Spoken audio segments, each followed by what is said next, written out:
अस्सलाम वालेकुम जी, मैं हूं तलाल और आज हम पढ़ने लगे हैं सेकेंड ईयर का chapter number 7 vectors. Important chapter है, आसान चैप्टर है, एंट्रेंस एग्ज़ाम के लिहाज से बहुत ज़्यादा इंपॉर्टेंट है। उसके लिहाज से ये अक्सर एंट्रेंस एग्ज़ाम में आता है, मतलब हर एंट्रेंस एग्ज़ाम में एक क्वेश्चन वेक्टर से रिलेटेड ज़रूर आता है। और अगर आप यहाँ पर वेक्टर्स कर लेंगे तो फिज़िक्स का भी चैप्टर नंबर 2 फर्स्ट ईयर का वेक्टर्स तकरीबन हो जाएगा, उसमें हाँ हो ही जाएगा। एक आध चीज़ें अगर शायद ऊपर नीचे हों, बाकी आप लोगों का ये कर लेंगे तो वो भी हो जाएगा आप लोगों का चैप्टर। अब है बड़ा आसान, आप लोगों ने पढ़ा भी है वेक्टर्स। पहले नंबर पर तो आपको पता है कि वेक्टर है क्या चीज़। वेक्टर आपको पता है कि दो तरह की क्वांटिटीज़ होती हैं, वेक्टर और स्केलर। स्केलर कौन सी होती है? जिसकी सिर्फ मैग्नीट्यूड होती है। वेक्टर कौन सी है? जिसकी मैग्नीट्यूड भी हो, ठीक है, मैं ये लिख रहा हूँ, साथ उसकी डायरेक्शन भी हो, लेकिन एक और शर्त भी है उसकी, वो वेक्टर लॉज ऑफ एडिशन को फॉलो भी करे। Follows vector laws of addition.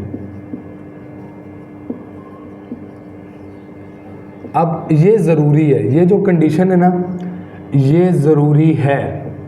अब इसी से रिलेटेड फिजिक्स में आपके पास एक क्वेश्चन भी आता होता है कि करंट वेक्टर है या स्केलर है। करंट स्केलर है क्योंकि करंट की मैग्नीट्यूड भी होती है, उसकी डायरेक्शन भी होती है, लेकिन वो वेक्टर लॉज ऑफ एडिशन को फॉलो नहीं करता, तो इस वजह से करंट वेक्टर नहीं कहलाता। तो वेक्टर की ये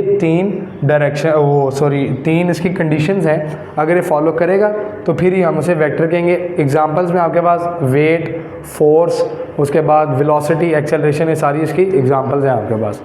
अब वैसे क्या है, रिप्रेजेंटेशन ऑफ वेक्टर की बात करते हैं।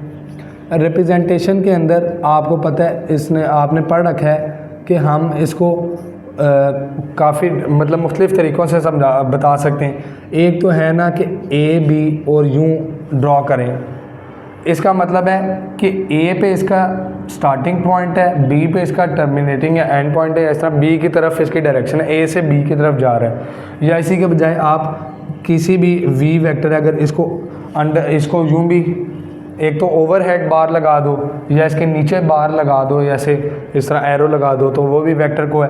और एक और होता है, जब आप टाइपिंग करते हैं तो बोल्ड फेस होता है। बोल्ड फेस ये मैं थोड़ा ऐसे कर देता हूँ, अब पता नहीं आप लोगों को फ़र्क थोड़ा लगेगा भैया नहीं, लेकिन टाइपिंग में असल में होता है वो कि बोल्ड अगर हुआ हो ना लेटर, तो इसका मतलब होता है कि वो भी वेक्टर को ही शो कर रहा है।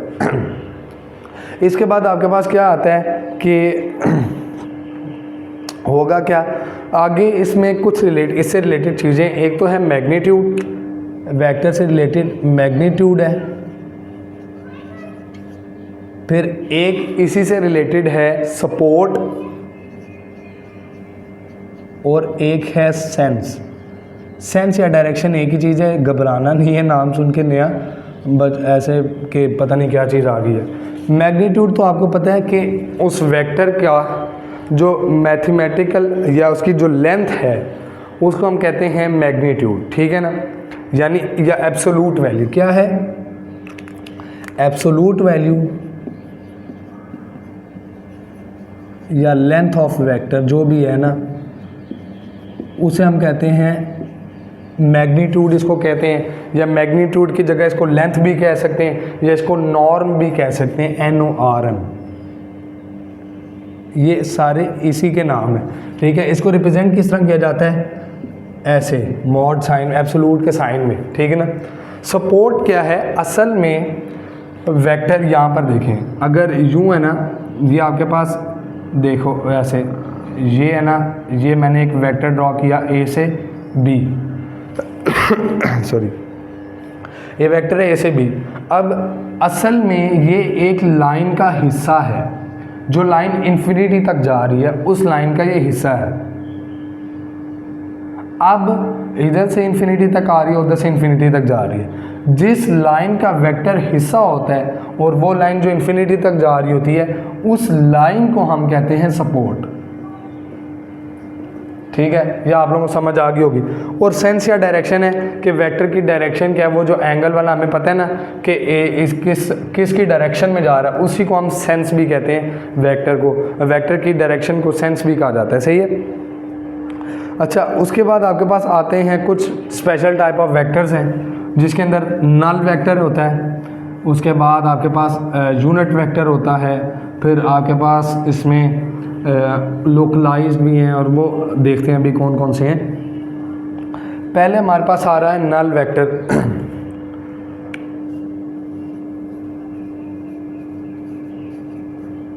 नल वेक्टर को ऐसे ओ या ज़ीरो ओ से रिप्रेजेंट करते हैं, ठीक है, और उसके ऊपर ऐसे बार लगी होती है। अब नल वेक्टर क्या है, जिसकी मैग्नीट्यूड कौन सी है, मैग्नीट्यूड है 0। अब देखो ऐसा वेक्टर जिसकी मैग्नीट्यूड 0 है वो तो ऐसे ही होगा ना, यानी उसका स्टार्टिंग पॉइंट ही उसका एंडिंग पॉइंट है। जब उसकी मैग्नीट्यूड 0 हो जाएगी तो फिर आप देखो वो जो वेक्टर है उसकी कोई डायरेक्शन फिक्स्ड नहीं होगी। अब कोई चीज़ पड़ी है उसके हमें पता ही नहीं है उसकी डायरेक्शन किधर, कैसे आप बता सकते हो डायरेक्शन। अब इसकी फिर हम कहते हैं इसकी होती है आर्बिट्रेरी डायरेक्शन।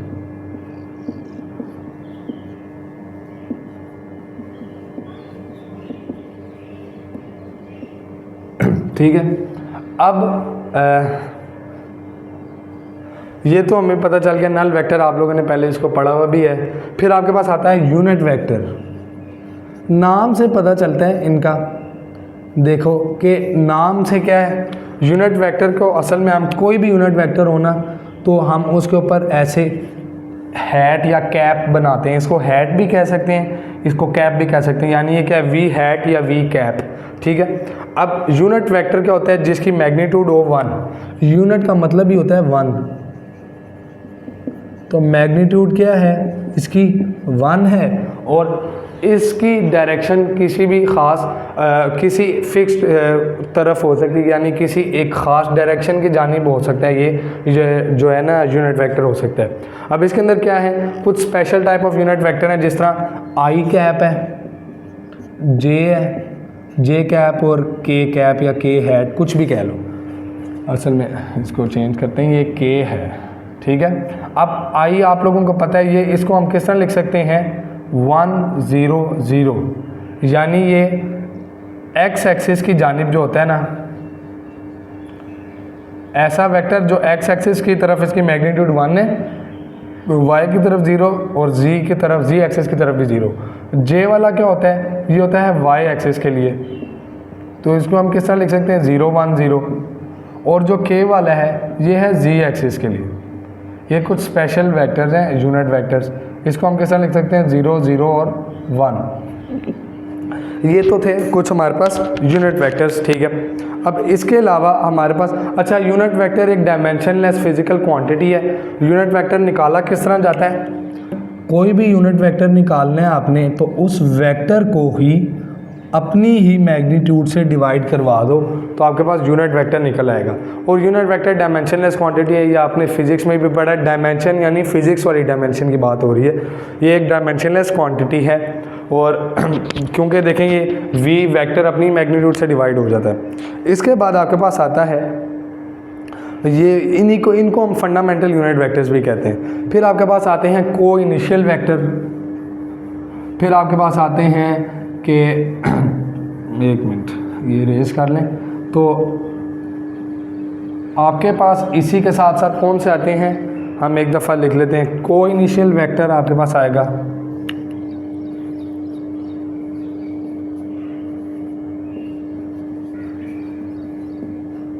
को इनिशियल वेक्टर्स। फिर है नेगेटिव ऑफ अ वेक्टर,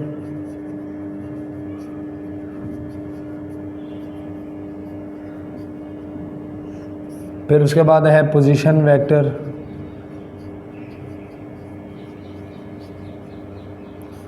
फिर हम आगे इधर लिख लेते हैं कोप्लेनर और इक्वल वेक्टर्स।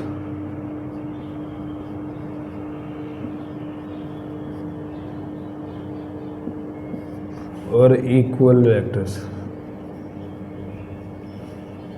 अब देखें को इनिशियल, हर सब का ना नाम से पता चलेगा। को मतलब एक ही, और यानी सेम वाला या एक ही वाला, और इनिशियल जिनका ऐसे वेक्टर्स जिनका इनिशियल पॉइंट सेम हो, यानी एक वेक्टर है ए बी और एक वेक्टर है ए सी। मिसाल के तौर पर अगर एक वेक्टर है ए बी इधर है और ए सी इधर है, तो ये ए है, ये बी है, ये सी है, ठीक है। अब इधर देखें, दोनों का इनिशियल पॉइंट ए है, तो इसलिए दोनों का सेम इनिशियल पॉइंट है, इन्हें हम कह सकते हैं को initial vectors. Negative of a vector क्या है कि अगर ये देखें ए बी वेक्टर है ना, अगर ये है, तो हम कभी भी किसी वेक्टर का नेगेटिव, अगर हमारे पास आ जाए माइनस ए बी ड्रॉ करो, तो हमारे पास पहले ए बी होगा। किस तरह से कि आप नेगेटिव वेक्टर किसी को भी डायरेक्टली ऐसे नहीं ड्रॉ कर सकते। आप क्या करते हैं, किसी भी वेक्टर को उसकी ही मैग्नीट्यूड के इक्वल लेकिन ऑपोजिट डायरेक्शन में, यानी इतनी ही लेंथ का होगा, इतनी लेंथ का होगा लेकिन उसकी डायरेक्शन ऑपोजिट हो जाएगी, तो ये नेगेटिव ऑफ अ वेक्टर हो जाएगा। हमेशा नेगेटिव ऑफ वेक्टर के लिए पहले आपके पास वो वेक्टर खुद मौजूद होगा, आपने बस उतनी ही मैग्नीट्यूड रखनी है लेकिन उसकी डायरेक्शन ऑपोजिट कर देनी है। तो जब डायरेक्शन चेंज हो जाएगी तो आपके पास वो उस वेक्टर का नेगेटिव आ जाएगा। अब हम और हमेशा कि किसी भी वेक्टर का जब आप उसके अपने नेगेटिव वेक्टर के साथ एडिशन करवाते हैं तो आपके पास क्या आता है, नल वेक्टर। ये आप लोगों ने पहले पढ़ा होगा, क्योंकि देखें ना, अगर इसको करें एडिशन करवाएं, addition head to tail rule से आप लोगों को पता है, अगर ये फर्स्ट वेक्टर है, इसके हेड पे सेकंड की टेल आ जाए, तो यहाँ पर एंड पर ये दोनों कोइंसाइड करेंगे, इसका फाइनल और इसका इनिशियल कोइंसाइड कर देंगे। जब कोइंसाइड कर देंगे तो मैंने आपको क्या बोला था, ऐसा वेक्टर जिसका इनिशियल और फाइनल पॉइंट एक ही हो जाए वो नल वेक्टर हो जाता है। तो इसलिए यूँ हमारे पास नल वेक्टर मिलता है। इसके बाद पोजीशन वेक्टर है कि ओरिजिन से शुरू हो, स्टार्ट फ्रॉम ओरिजिन, ठीक है, ओरिजिन से शुरू होगा और किसी भी पॉइंट P हम कह देते हैं, ठीक है, वहाँ तक जाता है और उस पॉइंट की लोकेशन को बताएगा, इसलिए हम, या उसकी पोजीशन को बताएगा, तो इसलिए हम उसे कहते हैं पोजीशन वेक्टर। अब इसके लिए यहाँ पर मैं, आप लोगों को पता नहीं नज़र आएगा कि नहीं, इधर बना देता हूँ एक ग्राफ सा छोटा सा, देखते हैं। अब देखें, अगर ये पॉइंट है ना P, ये ओरिजिन O, अब इस ओरिजिन से इस P तक जो वेक्टर होगा और इसकी डायरेक्शन, क्योंकि इसकी पोजीशन बताएगा ना ये वेक्टर हमारे पास, यहाँ पर जो पॉइंट आएगा, तो अब इस पॉइंट P की डायरेक्शन या पोजीशन बताने के लिए जो हमने वेक्टर OP यूज़ किया है वो क्या कहलाएगा, पोजीशन वेक्टर। ये करता क्या है, पॉइंट P की पोजीशन के बारे में हमें ये बताएगा। उसके बाद हमारे पास आते हैं को प्लेनर वेक्टर, जिसका को का मतलब को इनिशियल था, सेम इनिशियल पॉइंट वाले, को प्लेनर सेम प्लेन के अंदर लाई करने वाले वेक्टर्स। अब इसके अंदर क्या होगा कि या तो ये एक ही प्लेन के अंदर लाई करेंगे या एक ही प्लेन के पैरेलल होंगे। इसके अंदर एक है कि लाई इन सेम प्लेन और are parallel to same plane. अब देखो, ये तो आपको पता ही है कि इसको आप बना सकते हैं कि एक ही, अगर ये हमारे पास एक्स वाई प्लेन है तो एक ही प्लेन के अंदर अगर एक वेक्टर इधर को है, दूसरा वेक्टर इधर को है, ये एक ही प्लेन में है, तो हम इसे कह सकते हैं को planar vectors. Sorry. Equal vectors कौन से होते हैं, जिनकी मैग्नीट्यूड भी सेम हो और डायरेक्शन भी सेम हो।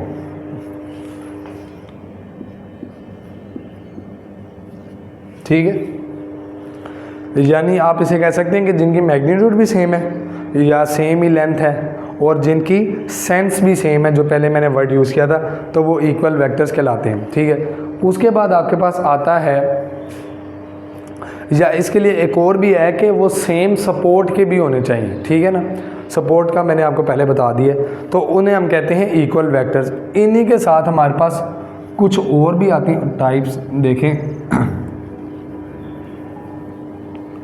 वो कौन सी हैं जी।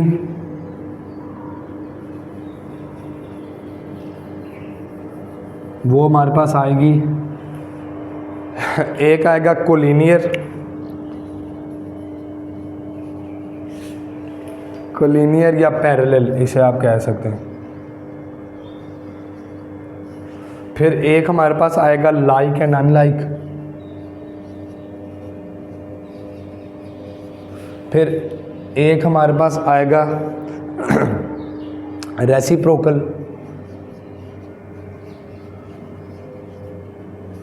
ठीक है, फिर एक हमारे पास आएगा फ्री वेक्टर और एक आएगा लोकलाइज्ड। अब देखें लोकलाइज्ड वेक्टर ही है, सही है। अब कोलिनियर या पैरेलल वेक्टर्स कौन से हैं जो कि सेम सपोर्ट के हों, सेम और पैरेलल सपोर्ट के हों।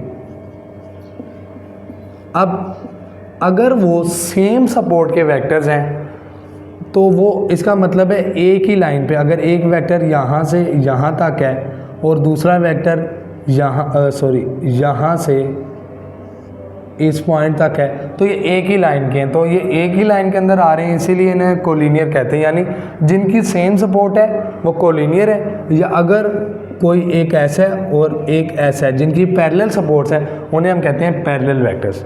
लाइक एंड अनलाइक कौन से? लाइक है जिनकी सेम डायरेक्शन होगी, इसके लिए मैग्नीट्यूड नहीं करती हमें कोई, उसके मैग्नीट्यूड से गर्ज नहीं है, डायरेक्शन सेम होनी चाहिए। और अगर उनकी ऑपोजिट डायरेक्शन है, ये है लाइक और ये है अनलाइक। जिनकी ऑपोजिट डायरेक्शन है वो अनलाइक, जिनकी सेम डायरेक्शन है वो लाइक। रेसिप्रोकल वेक्टर कौन सा होता है कि जिसकी डायरेक्शन सेम हो, सही है, जिसकी डायरेक्शन सेम है लेकिन मैग्नीट्यूड रेसिप्रोकल है। यानी अगर ए वेक्टर है आपके पास, उसकी डायरेक्शन है, या देखें ऐसे ए है, ये कोई भी वेक्टर है, तो हमारे पास 1/a कर देना जब हम इसी की डायरेक्शन में हम एक बी वेक्टर बनाते हैं ऐसे, लेकिन बी वेक्टर का मैग्नीट्यूड जो होगा, इसका मैग्नीट्यूड ऑफ बी इक्वल होगा 1/मैग्नीट्यूड ऑफ ए के। ठीक है, डायरेक्शन सेम पर इसकी जो मैग्नीट्यूड होगी वो इसका रेसिप्रोकल आ जाएगी, तो फिर हम बी वेक्टर का कहेंगे रेसिप्रोकल वेक्टर है ए का। फ्री वेक्टर कौन सा है? जिसका जो इनिशियल पॉइंट है ना फ्री हो,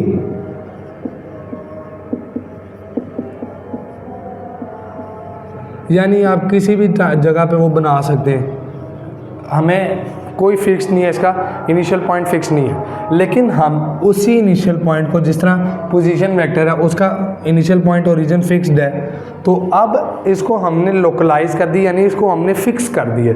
जो फिक्स होता है उसे हम लोकलाइज कहते हैं, जो जिसका इनिशियल पॉइंट फ्री है, आज़ाद है, उसे हम कहेंगे फ्री वेक्टर्स। फिर उसके बाद हमारे पास आते हैं addition of vectors. Addition of vectors के अंदर डिफरेंट लॉज हैं, आप ऐड करने के लिए उनके पास 3 को मेन हम देखते हैं। उसके अंदर आता है एक आपके पास है ट्रायंगुलर लॉ या triangle law of addition.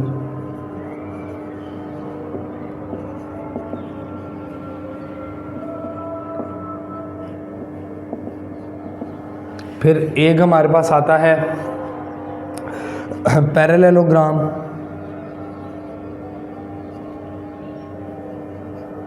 Law है।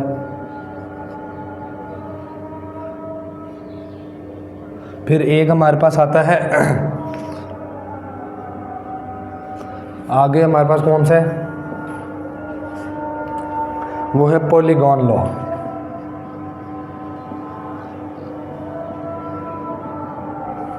अब देखें ट्रायंगल सब के सेम जैसे ही लॉ हैं, कोई फ़र्क नहीं है।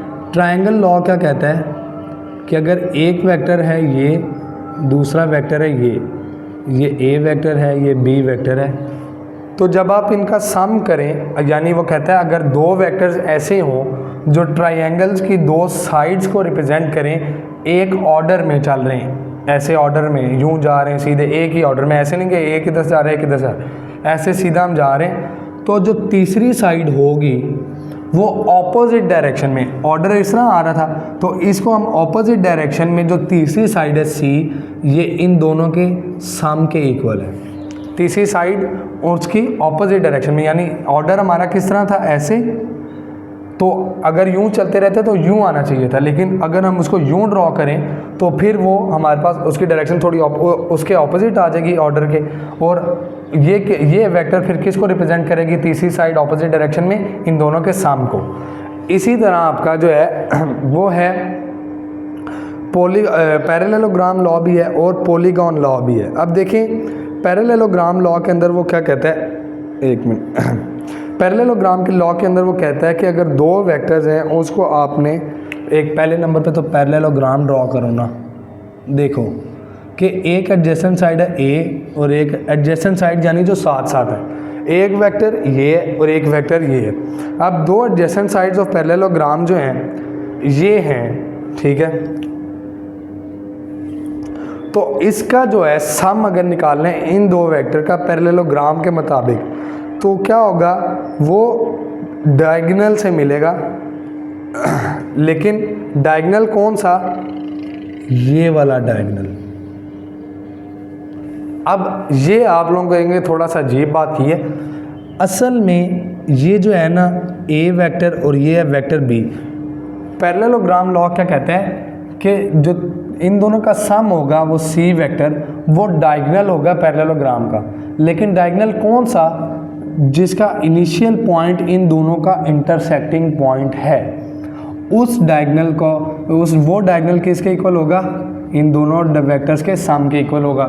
इसी तरह हमारे पास आता है पॉलीगॉन लॉ।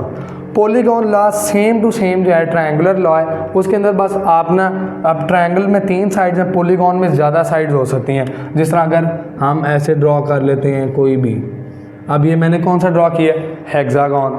अब देखो वो कहता है कि अगर ये ए वेक्टर है ऑर्डर में लिया है बी, ये है सी, ये है डी, ये है ई, अब इन सब का सम जो इसको हम ऑपोजिट डायरेक्शन में हम इसे कह देते हैं कैपिटल आर, रिजल्टेंट वेक्टर। तो कैपिटल आर जो है ये सेम ऑर्डर आ रहा था लेकिन हमने ऑर्डर ऑपोजिट डायरेक्शन की, तो ये वाला जो वेक्टर है लास्ट जो साइड है उसकी, ये इन सब के सम के इक्वल आएगा, ठीक है। ये किसके इक्वल है, A plus B plus C plus D plus E. अब ये इन सब के इक्वल रिजल्टेंट वेक्टर ये वाला है, यानी अगर किसी भी पॉलीगॉन की साइड्स को वेक्टर्स रिप्रेजेंट करते हैं तो उनका सम जो होगा वो रिजल्टेंट वेक्टर जो है वो लास्ट साइड का होगा, वो लास्ट साइड होगी लेकिन डायरेक्शन उसकी ऑपोजिट साइड में होगी। ऑर्डर अगर इस तरह तो ये उसको अपोज करेगा। तो इस तरह आपके पास ये 3 लॉज हैं एडिशन के। इसके अलावा आपके पास आती है multiplication of vectors. Multiplication of vectors जो है बड़ी आसान, एक तो है इसको पहले स्केलर से मल्टीप्लाई करो, multiplication of vector by a scalar. अब इसके अंदर क्या है या देखें जी, multiplication of vector by scalar. अब इस चैप्टर को ना हम 2 पार्ट्स में डिवाइड करेंगे, पहला हाफ हम पढ़ेंगे और फिर दूसरा हाफ पढ़ेंगे जो वेक्टर मल्टीप्लिकेशन है ना, दूसरी वेक्टर आपस में जो डॉट प्रोडक्ट्स हैं और प्रोडक्ट्स ऑफ वेक्टर, वो हम दूसरे पार्ट में पढ़ेंगे। अच्छा, जो multiplication of vector by scalar है ना, इसके अंदर हम देखते हैं कि अगर वेक्टर है ना ए, कोई भी वेक्टर है ए, इसके साथ 3 तरह के तरीके हो सकते हैं कि एक देखो, अगर आप इसको k से मल्टीप्लाई करो, k है कोई भी कांस्टेंट स्केलर क्वांटिटी है, k से मल्टीप्लाई करो तो ये आ जाएगा k a। अगर है k पॉजिटिव यानी k है 0 से बड़ा, तो k इसकी डायरेक्शन नहीं बदलेगा पर इसकी मैग्नीट्यूड बदलेगा। तो होगा क्या, डायरेक्शन सेम रहेगी पर मैग्नीट्यूड बढ़ेगी, इंक्रीज। अब इसी का देखें, दोबारा आप किसी कांस्टेंट k से मल्टीप्लाई करते हैं लेकिन वो कांस्टेंट k लेस देन 0 है, तो अब क्या होगा, डायरेक्शन भी ऑपोजिट हो जाएगी। डायरेक्शन क्या हो जाएगी, ऑपोजिट, और मैग्नीट्यूड बढ़ेगी। मैग्नीट्यूड अभी भी बढ़ रही है कि हमें मैग्नीट्यूड में कोई गर्ज नहीं है कि उधर को जाए या इधर को जाए, बस वेक्टर की लेंथ अगर बढ़ जाएगी, अगर पहले इतना था, अगर पहले देखो इस तरह था, तो ऑपोजिट डायरेक्शन भले होगी लेकिन वेक्टर का साइज तो बड़ा है ना। हम मैग्नीट्यूड बढ़ गई है, यहाँ पर भी मैग्नीट्यूड उसकी बड़ी है वेक्टर की, ठीक है। अब इसके अंदर आपके पास एक और क्या आता है तीसरा है कि आप इसको k को a से मल्टीप्लाई करो लेकिन k आ जाए 0 के इक्वल, k 0 के इक्वल हो, तो फिर क्या हो जाएगी, फिर ये क्या बन जाएगा, नल वेक्टर बन जाएगा। और नल वेक्टर का आप लोगों को पता है डायरेक्शन क्या है, आर्बिट्रेरी। अब जब भी किसी कांस्टेंट से मल्टीप्लाई करेंगे तो वो रे का क्या वेक्टर ही रहेगा, ऐसा नहीं है कि आप उसको किसी कांस्टेंट से मल्टीप्लाई करो तो वो स्केलर हो जाए। जिस तरह अब इसकी एग्जांपल जो है बहुत अच्छी, वो है मोमेंटम की, फिजिक्स में P = mv। अब इसके अंदर v जो है ये वेक्टर है, वेलोसिटी है, लेकिन मैस जो है स्केलर है। जब हम इसको मैस स्केलर को v वेक्टर के साथ मल्टीप्लाई कराते हैं तो मोमेंटम भी एक वेक्टर आता है हमारे पास। इस तरह आपके पास ये कि जब भी आप किसी वेक्टर को स्केलर से मल्टीप्लाई करवाते हो तो आपके पास एक वेक्टर ही आता है, पर उसकी बस डायरेक्शन और उसमें थोड़ा डिफरेंस आता है। इसके बाद आपके पास आती हैं कुछ प्रॉपर्टीज़ जो है ना वेक्टर एडिशन की, वो आपके पास आएंगी। वेक्टर एडिशन की प्रॉपर्टीज़ कौन सी हैं, पहले नंबर पर है कम्यूटेटिव प्रॉपर्टी। देखें जी, कम्यूटेटिव प्रॉपर्टी हम पहले कम्यूटेटिव प्रॉपर्टी डिफरेंट जगहों पर बहुत दफ़ा पढ़ चुके हैं कि अगर a वेक्टर है a + b तो ये किसके इक्वल है, b + a के। ये कम्यूटेटिव प्रॉपर्टी को फॉलो करता है। इसी के साथ आपके पास एसोसिएटिव भी हम पहले काफ़ी जगहों पर पढ़ के आए हैं। वेक्टर भी एसोसिएटिव प्रॉपर्टी को फॉलो करते हैं, यानी इस बात का मतलब ये है कि वेक्टर इन दो बात, इनसे पता क्या चलता है कि जो मर्जी ऑर्डर हो एडिशन का, हमेशा वेक्टर एडिशन जो है वो सेम आएगी। एडिशन के लिए ऑर्डर डज नॉट मैटर, ठीक है। तीसरा है डिफरेंस ऑफ वेक्टर। अब डिफरेंस है, सब्ट्रैक्शन को ही डिफरेंस कहते हैं, माइनस करने को। अब माइनस करने का मैंने आपको बताया था, माइनस करने का या नेगेटिव का ना डायरेक्ट कोई वो नहीं है आपके पास, सीधा डायरेक्ट ऐसा तरीका नहीं है। असल में हम डिफरेंस में जो वेक्टर होता है ना उसको, यानी a - b का मतलब है हम वो एडिशन ही कर रहे होते हैं, लेकिन नेगेटिव ऑफ वेक्टर से। असल मतलब इसका ये होता है, ऐसे नहीं कि आप डायरेक्टली b को a से माइनस कर रहे होते हो, आप नेगेटिव b को a में ऐड कर रहे हो, तो होता वो ये असल में वो एडिशन ही रही होती है, लेकिन नेगेटिव b की तो वो प्लस माइनस माइनस हो जाता है, इसलिए हम उसको उस तरह भी लिख सकते हैं। फिर आपके पास आता है इसी के साथ डिस्ट्रीब्यूटिव लॉज। डिस्ट्रीब्यूटिव लॉज आ गए। अब डिस्ट्रीब्यूटिव लॉ भी ये फॉलो करते हैं। अब इसके अंदर आपके पास दो आते हैं, दो तरह से इसको लिखा जा सकता है। एक है कि अगर a + b वेक्टर है, इसको हमने किसी स्केलर के साथ मल्टीप्लाई किया है, तो हम इसको किस तरह लिख सकते हैं, ka + kb। इस तरह हम पहले पढ़ चुके हैं, आप लोगों को भी पता है।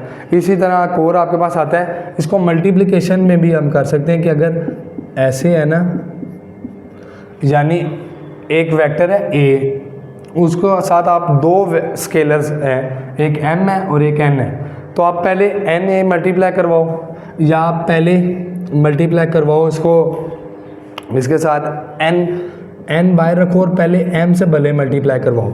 यानी स्केलर से भी अगर दो स्केलर से मल्टीप्लाई करवा रहे हैं तो ऑर्डर नहीं मैटर करता, अपनी मर्ज़ी से आप पहले जो मर्ज़ी स्केलर मल्टीप्लाई उसके साथ करवा लें, तो आपको ये पता चल जाएगा कि आंसर जो आएंगे वो दोनों के सेम ही आएंगे। इसके बाद आपके पास आता है कि वेक्टर्स का जो है ना मैग्नीट्यूड किस तरह निकालना है, और उसके बाद देखते हैं डिस्टेंस बिटवीन 2 पॉइंट्स।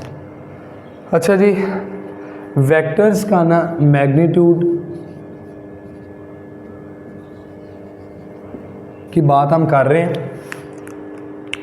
अगर कोई भी वेक्टर है ना, u वेक्टर है हमारे पास xi प्लस yj, तो इसके अंदर देखेंगे हम कि अब ये जो है ना i और j, इसका मतलब है ये xy प्लेन में है। क्योंकि इसके साथ अगर ये एक्स वाई जी यानी स्पेस में होता तो फिर ये इसके साथ जी एक्सिस का भी आना था, लेकिन नहीं है। तो ये क्या है, एक्स वाई प्लेन है।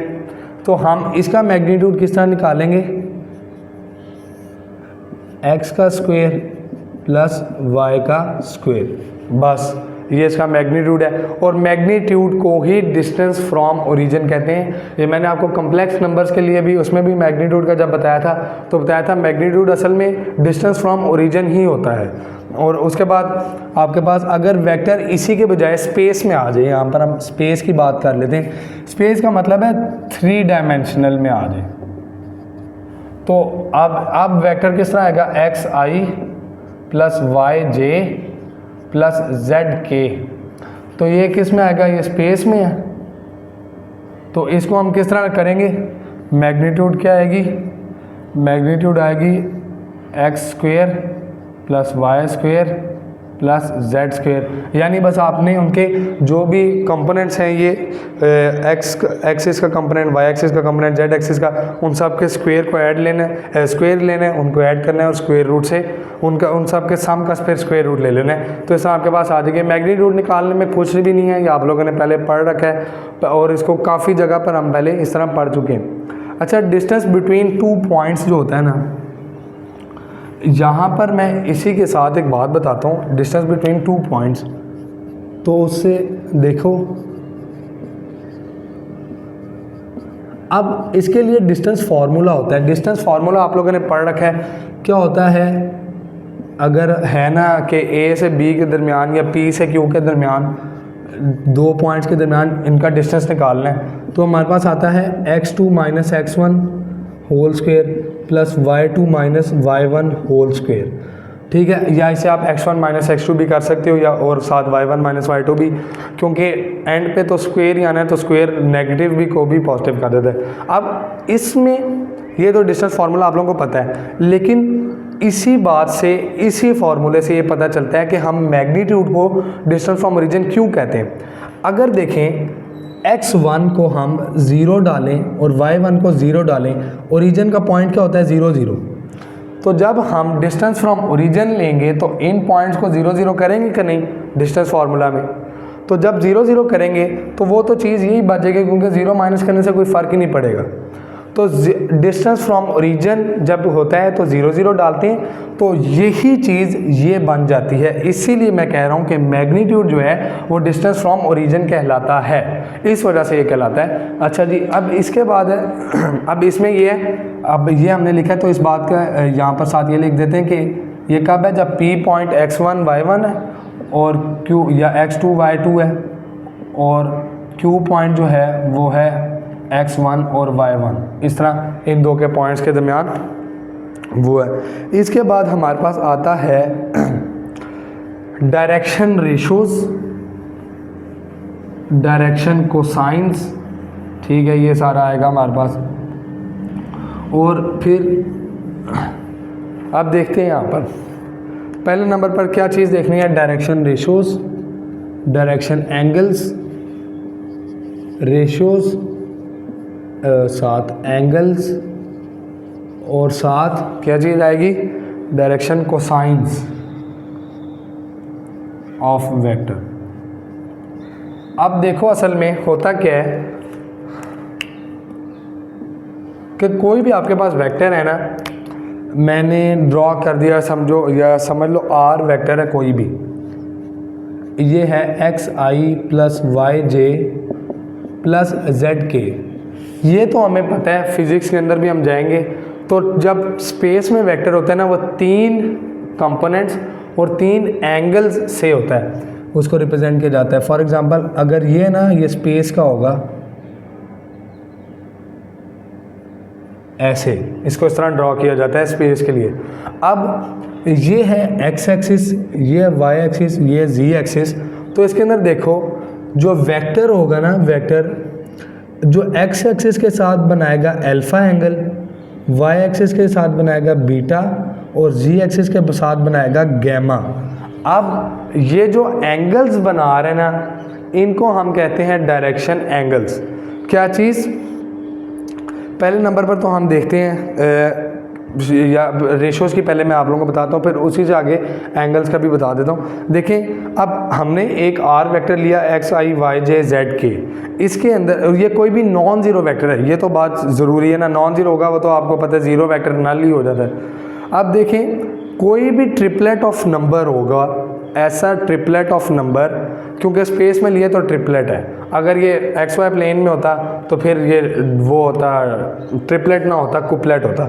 अब ट्रिपलेट है तो इसमें जो कोई भी तीन नंबर्स का ट्रिपलेट जो एक्स वाई और जी ये जो हैं इनके प्रोपोर्शनल हो, है क्या चीज़, कोई भी ट्रिपलेट ऑफ नंबर लिए जो कि एक्स के वाई के और जी के प्रोपोर्शनल है, तो उसको हम क्या कहते हैं, डायरेक्शन रेशियोज उस ट्रिपलेट ऑफ नंबर को।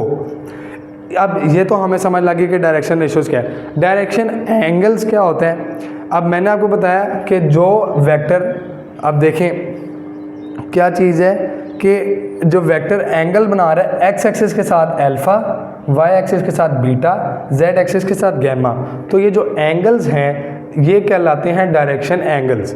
अब इनको हम, और हमेशा ये याद रखना है कि जो एंगल्स होंगे ये सारे के सारे अल्फ़ा भी, बीटा भी और गैमा भी, ये सारे के सारे 0 से 180 के दरमियान में होंगे, 0 से पाई के। और क्लोज इंटरवल का मतलब है 0 भी हो सकता है, पाई भी हो सकता है, लेकिन इससे ज़्यादा नहीं हो सकता या इससे कम नहीं हो सकता, ठीक है। अब अल्फ़ा बीटा गैमा तीनों 0 से पाई के दरमियान होते हैं, ठीक है। अब हम, ये तो हो गए डायरेक्शन एंगल्स। जब हम इन्हीं एंगल्स का कॉज ले लें, cosine, cosine of alpha, cosine of beta और कोसाइन ऑफ गैमा, तो फिर हम इन्हें कहते हैं cosines of direction, cosines of vector. जब कोई ट्रिपलेट ऑफ नंबर होता है जो इनके प्रोपोर्शनल है वो है डायरेक्शन रेशियोज, कोई एंगल्स का है यानी ये जो एंगल बना रहा है तो वो होते हैं डायरेक्शन एंगल्स, और जब उन एंगल्स का कॉज ले लेते हैं तो हम कहते हैं उन्हें direction cosines of a vector. लेकिन अब देखें होगा क्या, अब डायरेक्शन कोसाइंस निकलते कैसे, क्वेश्चन मेन आता है डायरेक्शन कोसाइंस का, ठीक है ना।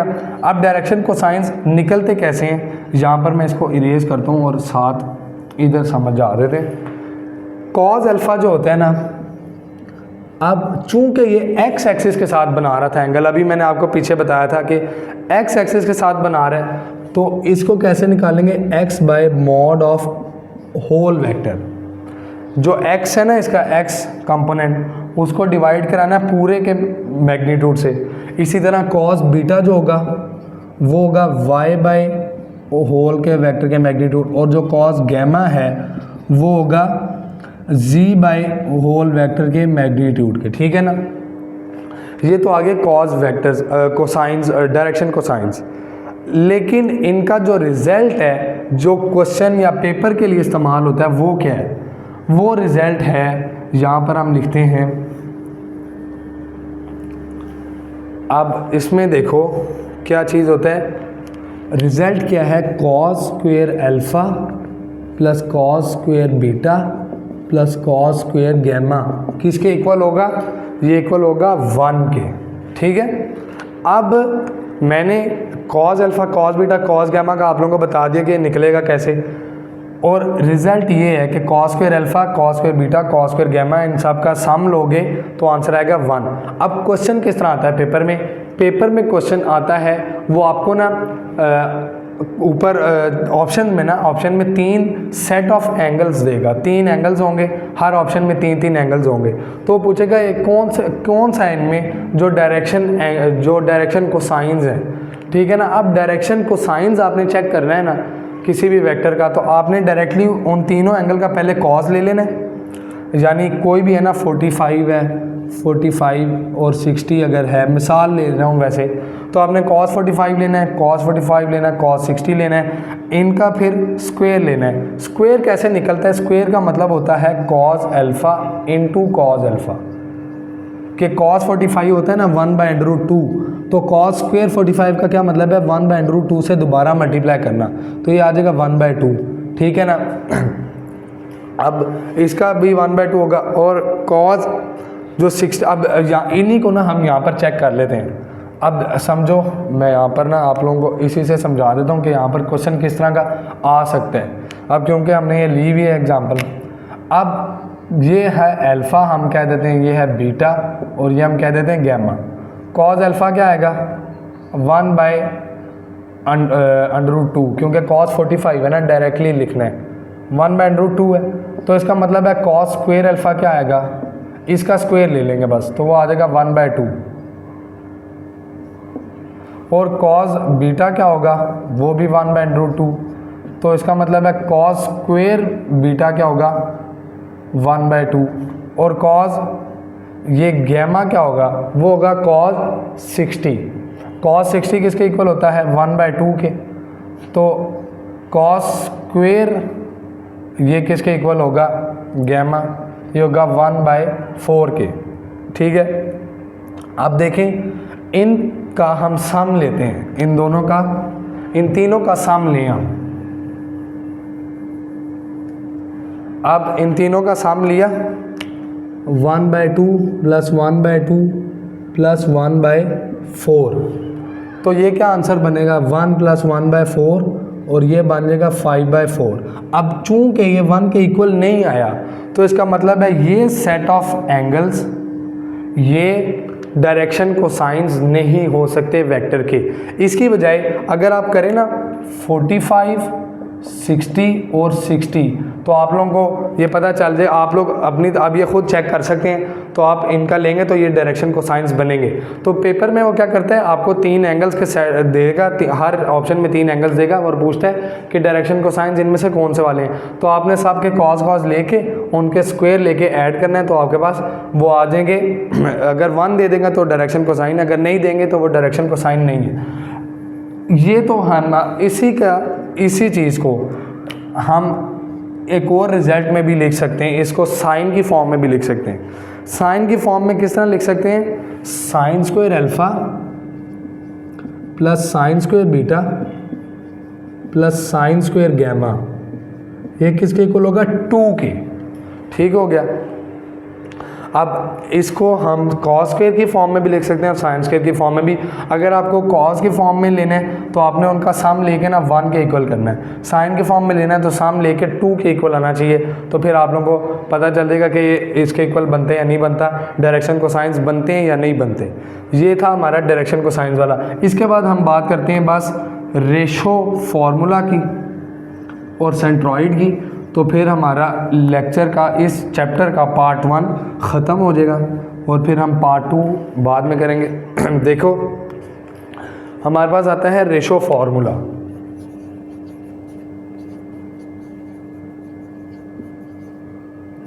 रेशो फार्मूला आप लोगों ने पहले फर्स्ट ईयर में पढ़ा हुआ है। ये एनालिटिकल ज्योमेट्री के sorry, ratio formula analytical geometry के अंदर भी आएगा। हमारे पास एक पॉइंट है ए, x1, y1 और z1, और एक पॉइंट है बी, x2, y2 और z2। ठीक है, अब इनको ना डिवाइड करता है एक पॉइंट, तीसरा पॉइंट है कोई भी p, वो इन दोनों को डिवाइड करता है किस रेशो में, रेशो आएगी k1:k2 अगर है। ठीक है ना, तो हमने क्या करना है, फॉर्मूला क्या बनेगा, आपने अब पॉइंट निकालना है ये पॉइंट। तो हम रेशो फार्मूला की मदद से ये पॉइंट निकाल सकते हैं। कैसे, पॉइंट आएगा k1x2 + k2x1 divided by k1 + k2। साथ इसी को अब चूंकि ये तो इसका x कोऑर्डिनेट निकलेगा, फिर हम इसको y कोऑर्डिनेट कैसे निकालेंगे, k1y2 + k2y1 divided by k1 + k2। अब चूंकि हमने पॉइंट्स स्पेस वाले लिए हैं तो उनका तीसरा कोऑर्डिनेट भी होगा, वो होगा k1z2 + k2z1 over k1 + k2।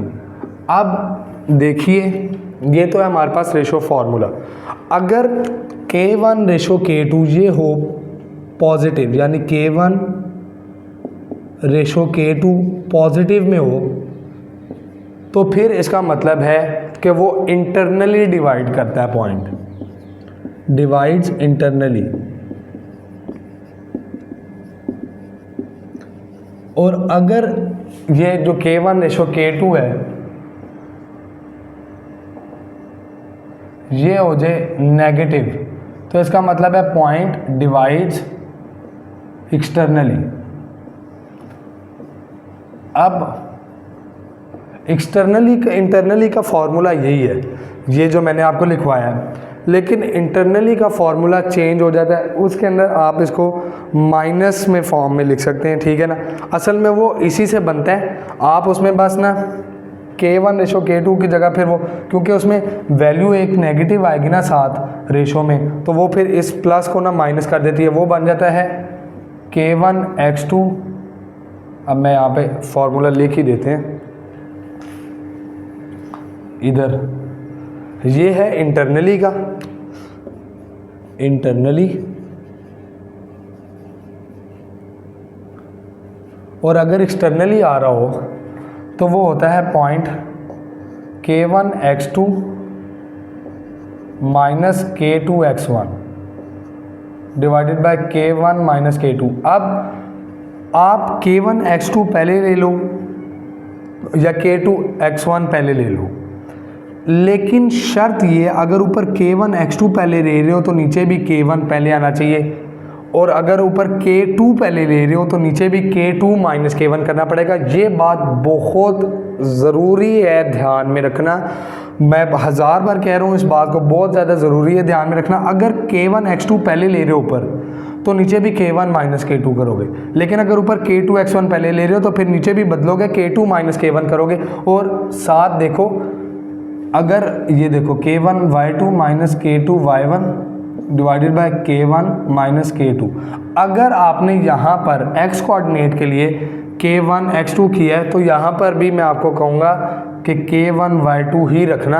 आप सीधा ये फॉर्मूला याद रखें, आपको आसानी रहेगी। आप इस झंझट में पड़े ही ना कि K2 मैं पहले ले जाऊँ या K1 मैं पहले ले जाऊँ, इस तरह सीधा ये फॉर्मूला याद रखें तो आसानी रहती है, ठीक है ना। अब देखें K1Z2 minus K2Z1 divided by K1 minus K2।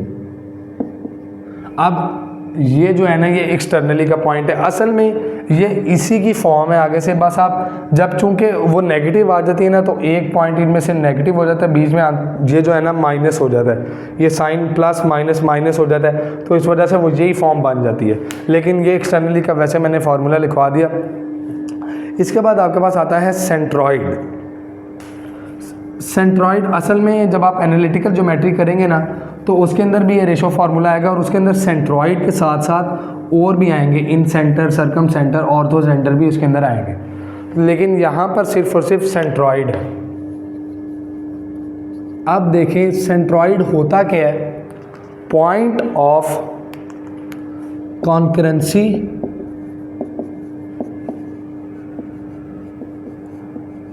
Of medians of triangle. अब देखो कोई भी ट्रायंगल है, उसके आप मीडियंस ड्रॉ करते हो, जिस पॉइंट पर वो तीनों मीडियंस मिलते हैं एक पॉइंट पर, उस पॉइंट को कहते हैं सेंट्रॉइड। अब हमने सेंट्रॉइड निकालना कैसे होता है, सेंट्रॉइड का फॉर्मूला होता है, अब देखो अगर A है x1 y1 z1, B है x2 y2 z2 और C है x3 y3 और z3। अब ये तीन है, ये तीन वर्टिसेस हैं ट्रायंगल के, मिसाल के तौर पर हम ले रहे हैं। तो सेंट्रॉइड आप कैसे निकालोगे, सेंट्रॉइड का फॉर्मूला यूज़ करेंगे डायरेक्टली, वो होता है x1 plus x2 plus x3 divided by 3, y1 plus y2 plus y3 divided by 3 और z1 plus z2 plus z3 divided by 3। ये जो है ना, ये सेंट्रॉइड का फॉर्मूला है किसी भी ऐसे ट्रायंगल का जिसके तीन वर्टिसेस हैं ये। अब ये था हमारा आज का ये इस चैप्टर नंबर 7 का पार्ट 1। कोई भी आपको इसके अंदर मुश्किल आती है, कोई मुश्किल कोई चीज़ समझ नहीं आई, आप पूछ सकते हैं, आप कोशिश करेंगे आपको फौरी जवाब दें। बहुत शुक्रिया, अल्लाह हाफ़िज़।